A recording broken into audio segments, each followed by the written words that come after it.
In this video today, what I want to talk about is how I work 14 hours a day without getting tired or overdosing on caffeine. I saw my dad asleep one time in my life. He actually died 2.5 months later. I was just working, so 7 days a week, sleeping in the factory. You ever worry about yourself imploding? Like it's just too much? Absolutely. No one should put this many hours into work. This is not good. Today, we're talking about hustle culture, how it's toxic, it's thrown at us on social media, and why I don't even think it's a very effective way to be living your life. Let's get into it. So hustle culture is something that really started to gain momentum in the late 2010s. Not to say that people didn't hustle before that, but when it really started to enter our culture and become popular for everyone to feel like they need to be doing. Around 2017 and on, when people like Gary Vaynerchuk were getting really popular on social media, these videos will often tell you to get little sleep, sleep when you're dead, to work every hour of the day, to sacrifice your relationships and hobbies and everything for a certain period of time. Such a strong work ethic that you become unpopular among your peers. When you have a strong work ethic, you will offend people. One of the biggest problems with hustle culture is people never stop. People center their whole lives around work, and they've lost the plot, really. They don't even know what they're doing it for. Let's talk about the origins of the work week and why we even work a 40-hour work week to begin with. I mean, back in the day, people were working ridiculous hours, much longer than 40 hours a week in factories. I believe it was Henry Ford who decided on the 40-hour work week. This was a time, the 1920s, when mostly men were going to work, women were staying home, and so there was no need for the person who was working to have to do any other tasks in their life. No errands, maybe not even having to make food, pretty much everything taken care of, one person working, one person at home. So it was a very different lifestyle back then when the 40-hour work week was invented, and things really haven't changed. The 40-hour work week is the standard today, right? And hustle culture is much more intense than that. It'll tell you to work 100 plus hours a week. But the 40-hour work week even, I don't think is totally necessary anymore. And this is something that an economist from back in the day actually backs me up on this. John Maynard Keynes was an economist back in the early 1900s. He predicted that by this time, around 2030, we would only have to work 15 hours a week because we would be much more productive. And we are, with computers, with air travel, with the fact that we don't have to send things in the mail, we are so much more productive. But it hasn't really been distributed among people evenly. There are people actually who don't need to work at all. There are people born into families who will never have to work if they don't want to. Now they probably will, but they don't have to. And then there are people who have to work harder than ever for scraps. Essentially, it's not equal, it's not fair, that's life, whatever, but things are not how John Maynard Keynes predicted it. The thing is, we don't need to work as much as a society. We have technology that can take care of a lot of things. I even think about going to the grocery store. There doesn't really need to be that many people working at the cash registers as there used to be. There are other tasks that have to be done, but soon robots will do some of them, and yet we'll still find a way to require humans to work 40 plus hours a week on something stupid. Some people say we'll soon be at a point where we need universal basic income. And in a sense, it's already here. There are people who are already getting kind of a basic income. If you think about Section 8 and food stamps, the inequality is so great in America. If someone has a quote normal job, say they work at a grocery store full time, they probably will need to be subsidized by the government. They essentially are getting a universal basic income in the form of Section 8 food stamps, government programs like that. It's already kind of here, but it's just not in the way that it would have been predicted a long time ago. One of the reasons I think we're seeing hustle culture so strong today, whereas I don't think people were really living this way in, say, the 1950s, is the wealth inequality gap is greater now. In the 1950s, there was a strong middle class. People could afford to buy a house on a teacher's salary. Today, if you have a quote normal job like a teacher or a mailman, you have to have 4 other side hustles to afford a normal life that maybe your parents or your grandparents could have. People feel pressure to hustle just to get the basic necessities that you could afford with just a basic job before. Some people are doing it because they want to get super rich, but some people just feel like they have to hustle for the basic necessities. One thing I think is interesting about hustle culture is it's largely ineffective. If you are burning the candle at both ends constantly, okay, it's It's really not always about working harder, but it is about working smarter. There's a reason it's a cliche, and it's because it's true. You could be grinding and hustling, doing Uber Eats, and you're not going to make as much as if you do 3 hours of deep work a day, like on, say, something that can scale. Maybe you're building a business. Hustle culture kind of has us focusing on the wrong things. It's making you feel like if you're not wearing yourself out by the end of the day, if you're not exhausted and working every second of the day, you're lazy, you're not worthy. That's kind of what it tells us. Always grinding like that, not only is it ineffective if you're not focusing on the right thing, but it's going to lead to burnout. You're going to get sick. I mean, I think about probably the time when I was most subscribed to the toxic hustle culture. This is going to sound weird, but when I was in high school, day in my life when I was in high school, wake up at 6 a.m., get to school at 7, school from 7 to 2 p.m., go to diving practice from 2 to 4, gymnastics from 4 to 8, homework from 8 to 10 to 11 p.m. Absolutely not a single second of the day to do anything I wanted to do that I wanted. It was all work. I know it sounds like gymnastics and diving were the fun extracurriculars, but to me it wasn't. It was to try and get good enough to get a college scholarship. It was still work. I dreaded it. I dreaded each day. Actually, I kind of hated my life then, thinking about it. I liked diving though. I'll give it that. But gymnastics I didn't like at that point. And 4 hours of it. I mean, you might be like, wow, that's great. You're a hard worker. Well, the issue was I got sick all the time. My body could not keep up and things did slide. I mean, I didn't have the proper time for the homework. It's more effective to just do less and really focus on it rather than doing all these extracurriculars. Just go to school, focus on whatever the most important thing is, and maybe one sport. You don't need to spend every second, every hour of the day occupied exhausting yourself. Even that example, even though I got sick a lot, I would say that is actually a more relatively healthy example of, the toxic hustle culture. I didn't call it hustle culture back then. That was just the life that I was forced into, but it was from 6 a.m. to 11 p.m. just busy every day. But at least I was working out. I think when you're an adult in the real world, it's so much worse. I've known people who have had jobs at some of these big 4 accounting companies. I mean, what they're doing, I think, is so unnecessary. They basically have new grads working 12, 14-hour days. For what? It's not an emergency. Taxes. Just hire more people. It's the companies squeezing every last dollar out of these people for the promise that one day they'll be a partner. And you know what happens though is they burn out. I know people who have worked at these companies and one of them burned out so bad she had to take 2 years off. Literally hasn't worked in 2 years to heal herself. And I've talked to other people who work there and they're like, yeah, I get why she did that. 71% of Big Four auditors worry about mental health. And this is, of course, one of the obvious consequences of overwork, or perhaps it's not obvious to the people who have been embedded in the toxic work culture of Big Four firms for their entire lives. But it definitely is evident to me as somebody who bought into the hustle culture for a long time and has now completely gone the other way. There's also something called the Pareto principle, which really shows how hustle culture can be ineffective. This is the idea that 80% of the outcome comes from 20% of your work. And this is true among pretty much everything. I've looked at it with my videos.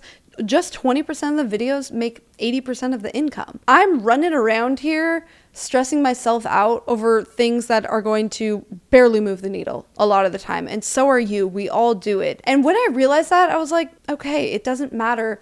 I don't need to focus on uploading a vlog every single day when the most important thing is the main channel video. I don't even need to post a main channel video every single week if I'm focusing on an extremely good idea once every 2 weeks. Hustle culture just kind of wants you to stay busy. It wants you to stay exhausted, really. And the flip side, really the more, I think, healthy way to look at it is prioritizing what's most important and having focused, deep work. Before we get into the next part, I wanted to thank HelloFresh for sponsoring this episode. If you've never tried it, HelloFresh is a meal kit delivery service. I've tried a bunch of them throughout the years. They basically send you all the pre-portioned ingredients so you can skip the grocery run and you don't end up with a bunch of extra ingredients. I've tried a bunch of their recipes and they're genuinely so good, and I've learned a lot from them actually. One of the meals I would recommend for fall that I just made myself was the Orchard chicken salad. It was really easy, super healthy. I'll insert a photo of how it turned out, and it only took me like 25 to 30 minutes to make. And then they also have over 100 seasonal sides and snacks to choose from. And okay, this is a new thing that they're doing. It's called their ready-made meals. You can order meals that are ready in just 3 minutes. So for those days where you don't have a lot of time to cook,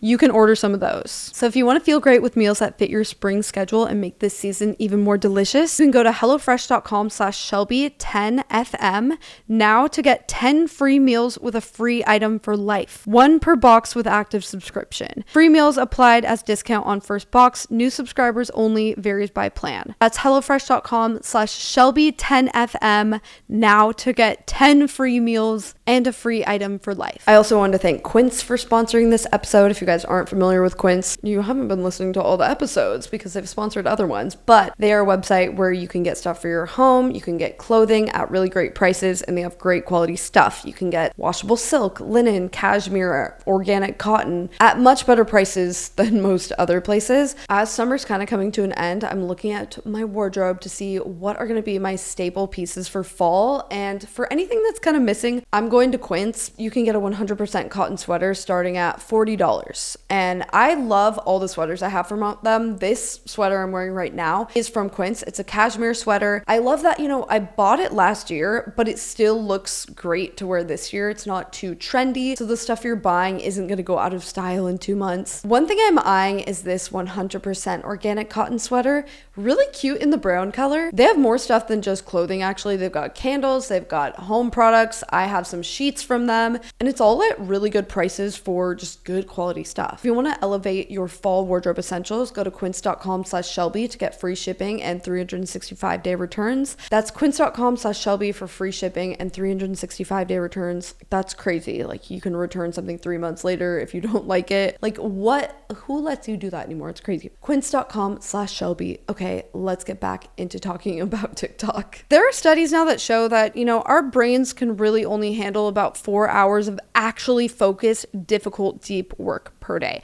I'm talking about intense video editing, maybe accounting, like any kind of problem solving, even studying, software engineering. That's a good one. We really only have 4 hours of really good focus work. Writing too, that's another one. And you can push it after that, but you're gonna have diminishing returns. Like, the work is just not going to be as good because your brain is fried. We are not robots. I feel like these hustle culture people they even say it. Why do you want to even live your life that way? Like, some of the hustle culture people might say that they're basically robots, but at the end of the day, you're not. Most of us are not. There might be a small percentage of people who are okay with treating themselves like robots, but that's the minority. That is not most of us. And I don't think, even if you want to live that way. Like, what kind of life is that? I don't think that should be glamorized. I think it's just really strange to want to be a robot. Or what Alex Hormozy says here. Slaves worked all the hours they were awake for their entire lives. I think, if they can do it, so can I. Hustle culture and toxic productivity